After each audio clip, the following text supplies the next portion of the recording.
अस्सलाम वालेकुम everyone, welcome back to my YouTube channel. उम्मीद करती हूँ आप लोग खैरियत से होंगे। तो आज की वीडियो में मैं आपको एक कोरियन एक्शन मूवी एक्सप्लेन करने जा रही हूँ जिसका नाम है द कॉन आर्टिस्ट, जो 2014 में रिलीज हुई थी। तो चलिए वीडियो को स्टार्ट करते हैं। मूवी की स्टार्ट में हमें जी ह्यूक नाम का एक लड़का दिखाया जाता है। जी ह्यूक बड़े से बड़ी तिजोरियां और तालों को तोड़ने में एक्सपर्ट था और कीमती चीजें भी बड़ी चालाकी से चुरा लेता था। वो अपना काम इतनी सफाई से करता था कि 100 चोरियों के बाद भी वो पुलिस के हाथ कभी नहीं आया। एक दिन वो एक बिल्डिंग में पत्थर चुराने के लिए गया जिसकी कीमत लाखों में थी। जिस तिजोरी में वो पत्थर रखा हुआ था उसे खोलना नामुमकिन था, लेकिन जियुक ने बड़ी आसानी से इसको भी खोल लिया और पत्थर चुरा लिया। लेकिन जैसे ही वो बाहर भागता है तो वो कीमती पत्थर रास्ते में ही गिरकर टूट जाता है। बेचारे की सारी मेहनत मिट्टी में मिल गई थी, लेकिन उसने हार नहीं मानी और उसने बिल्कुल उसी डिजाइन का नया पत्थर बना लिया। फिर वो उसे एक बहुत मशहूर दुकान पर बेचने के लिए गया। दुकानदार उस पत्थर को देखते ही पहचान जाता है कि पत्थर नकली है और खरीदने से मना कर देता है। जी ह्यूक जानता था कि ये दुकानदार नकली चीजें बेचता है, तो वो उस दुकानदार से कहता है कि मैं जानता हूँ कि तुम यहाँ पर नकली चीजें बेचते हो, और पुलिस को बताने की धमकी देता है, जिसकी वजह से दुकानदार मजबूर होकर उसका पत्थर खरीद लेता है। यहाँ पर हम गुइन को भी देखते हैं जो जी ह्यूक का बेस्ट फ्रेंड था और उसका पार्टनर भी। गुइन की खासियत ये थी कि वो किसी भी मामूली चीज में बॉम्ब फिट कर सकता था। इसके बाद जी ह्यूक ने नकली नोट छापने का फैसला किया। उसने बिल्कुल असली नोट जैसे दिखने वाले नकली नोट छापे, लेकिन जैसे ही उस पर शराब डालते तो उस पर लिखा हुआ सब मिट जाता। जब बात नहीं बनी तो उन्होंने कीमती हीरे चुराने का फैसला किया, लेकिन ये करना आसान नहीं था क्योंकि जिस दुकान में वो लोग चोरी करने वाले थे उसके अंदर चारों तरफ सीसीटीवी कैमरास लगे हुए थे, और इन कैमरास को हैक करने के लिए उन्हें एक हैकर की जरूरत थी। इसीलिए वो अपने एक और दोस्त जिसका नाम जैंग बे था उसे अपने प्लान में शामिल करते हैं। उसने पहले भी उसकी शिकायत पुलिस में की थी, लेकिन जी ह्यूक उस पर भरोसा करने के लिए तैयार था।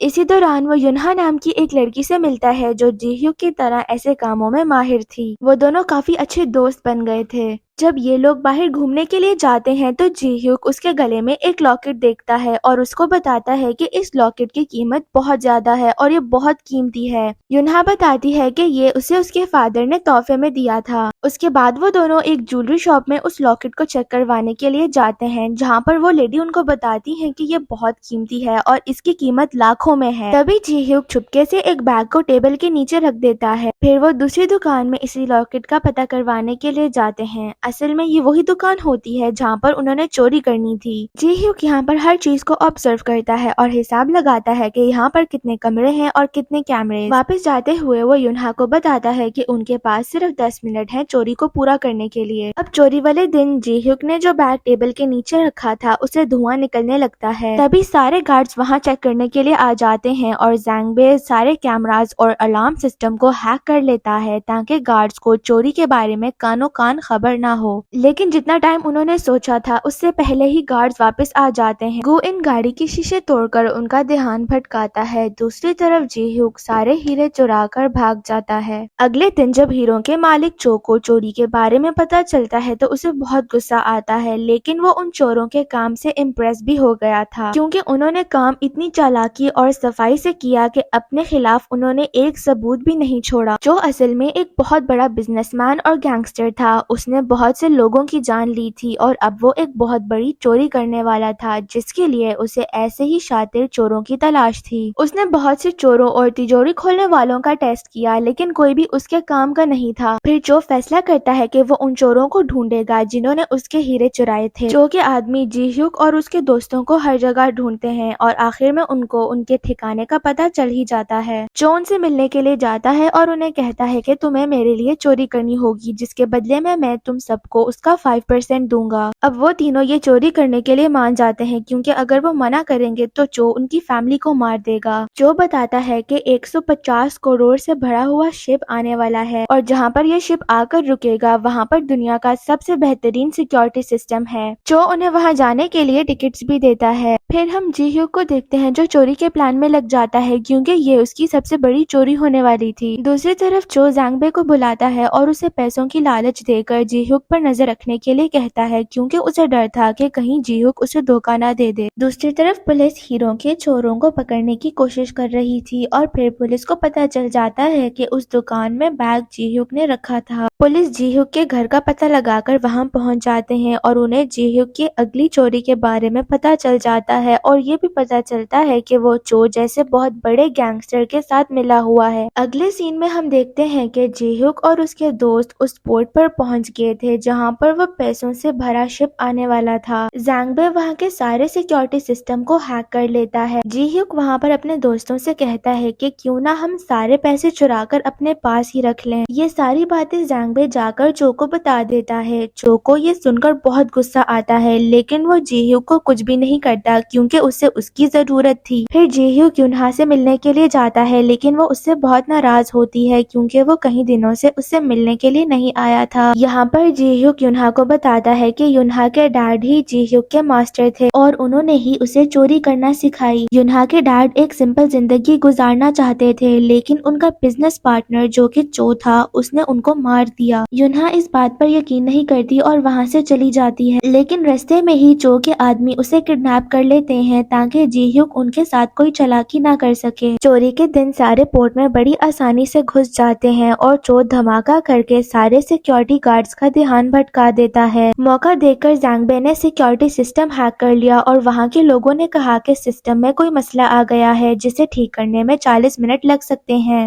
अब जी hyuk और गुइन के पास काफी ज्यादा टाइम था चोरी करने के लिए। वो लोग तिजोरी के पास जाते हैं और जी hyuk बड़ी आसानी से तिजोरी का लॉक खोल लेता है। उनके सामने बहुत सारे पैसे थे। वो सारे पैसों को ट्रक में रखते हैं और फिर उसके ऊपर नकली पैसे रख देते हैं। पुलिस को भी पता चल जाता है और वो भी वहां पहुंच जाती है। पुलिस ने पोर्ट को चारों तरफ से घेर लिया था जिसकी वजह से जी hyuk का वहां से निकलना मुश्किल हो जाता है। फिर जी hyuk के पास चो आता है जो उस पर गन पॉइंट करते हुए उसे युनहा का लॉकेट दिखाता है और बताता है कि वो मेरे कब्जे में है और मुझे पता चल गया था कि तुम मुझे धोखा देने वाले हो और अगर तुम अपनी दोस्त को बचाना चाहते हो तो तुम्हें अपने आप को पुलिस के हवाले करना होगा। जी hyuk युनहा को बचाना चाहता था इसीलिए वो अपने आप को पुलिस के हवाले कर देता है पर जैसे ही पुलिस उसे पकड़ने लगती है तो वो समंदर में छलांग लगा देता है। पुलिस वाले उस पर शूट करते हैं और एक गोली उसको लग भी जाती है और जो बैग उसके पास था जिसमें बॉम्ब था वो भी फट जाता है। अब सबको लग रहा था कि जी hyuk मर गया है। जब गुइन को पता चलता है कि जी hyuk मर गया है तो उसे बहुत दुख होता है लेकिन जैंगबे बहुत खुश था क्योंकि जी hyuk के हिस्से के पैसे अब उसे मिलने वाले थे जिसकी वजह से दोनों के दरमियान लड़ाई हो जाती है और जैंगबे गुइन को मार देता है। दूसरी तरफ चो के पास पैसों से भरा ट्रक पहुंच जाता है लेकिन खोलने पर उसे पता चलता है कि उसमें टिकट्स भरे हुए हैं। ये देखकर चो को बहुत गुस्सा आता है। तभी उससे जी hyuk का फोन आता है मतलब कि वो जिंदा था। यहाँ पर ये रिवील होता है कि जो कुछ भी हो रहा था वो जी hyuk का प्लान था और वो ये सब इसलिए करता है क्योंकि वो अपने मास्टर की मौत का बदला लेना चाहता था। जी hyuk ने जो पत्थर चोरी किया था उसे बनाते वक्त उसमें उसने माइक्रोफोन लगा दिया था क्योंकि वो जानता था कि चो अक्सर उस दुकान पर चीजें लेने के लिए आता था। फिर उसको पता चला कि चो एक शातिर चोर की तलाश में है इसीलिए उसने हीरो की चोरी की ताकि वो चो की नजर में आ सके। जैंगबे शुरू से ही जी hyuk के साथ था और गुइन नहीं मरा था वो भी इनका एक प्लान था और ये सब वो चो को पकड़वाने के लिए करता है। अब वहाँ पर चो को पकड़ने के लिए पुलिस भी आ जाती है। जैंगबे युनहा को भी बचा लेता है। दूसरी तरफ पुलिस और चो के आदमियों के दरमियान लड़ाई शुरू हो जाती है जिसका फायदा उठाकर चो वहाँ से भाग जाता है लेकिन रास्ते में जी hyuk उसकी गाड़ी को टक्कर मारकर उसे पुलिस को पकड़वा देता है। उसके बाद सभी दोस्त उस ट्रक को ले आते हैं जिसमें नकली पैसे थे क्योंकि उन्होंने असली पैसों के ऊपर नकली पैसों को रख दिया था। सब बहुत खुश होते हैं क्योंकि अब उनके पास बहुत सारे पैसे थे जिसकी वजह से वो अच्छी जिंदगी गुजार सकते हैं। अब कुछ दिनों के लिए जी hyuk भी गायब हो जाता है क्योंकि उसने इतनी बड़ी चोरी जो की थी। वो पैसे युनहा को भी भेजता है जो अब दुबई में थी। वो उन पैसों से अपनी आर्ट गैलरी ओपन करती है जो हमेशा से उसका ख्वाब था। फिर एक दिन उसे वहाँ पर अपना लॉकेट भी दिखाई देता है जिसके बाद वहाँ पर जी hyuk भी आ जाता है। जी hyuk युनहा को पसंद करने लगा था और उसके साथ खुशी खुशी वहीं पर रहने लगता है और यहीं पर हमारी ये मूवी एंड होती है। सो गाइस यही थी मेरी आज की वीडियो। आई होप आपको पसंद आई हो। अगर वीडियो अच्छी लगी तो लाइक करिएगा, मेरे चैनल को सब्सक्राइब करिएगा। मैं आपसे मिलती हूँ अगली वीडियो में। अपना बहुत सारा ख्याल रखिएगा। तब तक के लिए अल्लाह हाफिज।